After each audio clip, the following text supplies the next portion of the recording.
Halo teman-teman, perkenalkan nama saya Hadito Bagas Ramadantio, ingin mempresentasikan tentang perekrutan karyawan dalam sebuah perusahaan.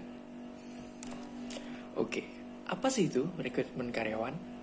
Rekrutmen karyawan adalah suatu proses menarik orang-orang pada waktu yang tepat, dalam jumlah yang cukup, dan dengan persyaratan yang layak untuk melamar pekerjaan di sebuah organisasi. Nah, di dalam proses rekrutmen karyawan dibagi lagi menjadi dua. Yang pertama adalah rekrutmen karyawan internal, dan yang kedua adalah rekrutmen karyawan eksternal. Nah, apa sih bedanya? Nah, apa sih itu rekrutmen karyawan internal? Nah, rekrutmen karyawan internal ialah sebuah proses rekrutmen yang dimana sebuah perusahaan mencari seseorang untuk menjabat posisi tertentu di perusahaan tersebut. Jadi misal contoh seperti ini. Ada karyawan staff yang dipromosikan menjadi manajer di perusahaan tersebut. Nah, itu bisa disebut dengan rekrutmen internal. Jadi, perusahaan hanya mencari orang di dalam perusahaan tersebut, ruang lingkup perusahaan tersebut, tidak di luar perusahaan tersebut. Nah, yang kedua, apakah itu rekrutmen karyawan eksternal?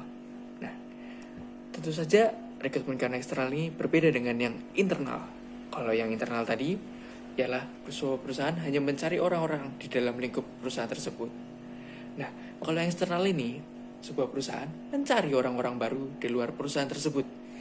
Jadi misal contoh seperti ini, ada sebuah perusahaan A yang mengadakan iklan lowongan pekerjaan bagi orang-orang yang bersedia. Nah, itu bisa disebut dengan rekrutmen karyawan eksternal.